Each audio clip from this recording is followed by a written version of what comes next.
Betul ke kota Budi 95 mungkin akan dikurangkan kepada 150 liter sebulan? Ramai yang terkejut. Okay, Assalamualaikum warahmatullahi. Selamat menonton di channel Riz Suria TV Officer. Okey, Alhamdulillah bersama Amy. Ini isu petrol RON 95 di bawah program Budi 95 yang bersubsidi semasa sekarang ni kuota bulanan untuk Budi 95 adalah 200 liter sebulan, tapi dikatakan akan dikurangkan kepada 150 liter sebulan. Yang dicadangkan oleh Timbalan Menteri Keuangan iaitu Liu Chin Tong, yang mana 80% yang menggunakan petrol 95 bawah 200 liter, manakala 60% menggunakan petrol RON 95 bawah 150 liter sebulan.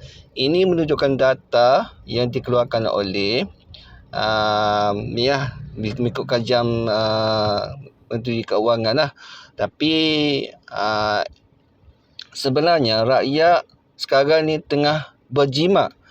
Sebab itulah dia kata kota 200 liter mereka sangat-sangat berjimat.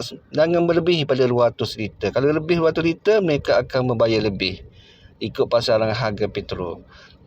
Supaya juga dalam 150 liter. Sekarang orang tu disebabkan oleh rakyat menjimat, dia telah mengurangkan petrol. Mungkin dia menaikkan motosikal, kurangkan. Tu langkah-langkah penjimatan rakyat. Ini pesan PMS juga. Jadi walau bagaimanapun, walaupun cadangan Timbalan Menteri Keuangan Chin Tong berkata itu adalah pekat cadangan dan masih lagi dalam proses pertimbangan oleh kerajaan. Tapi haraplah kami sebagai rakyat Malaysia, kami tak setujulah dikurangkan kepada 150 liter.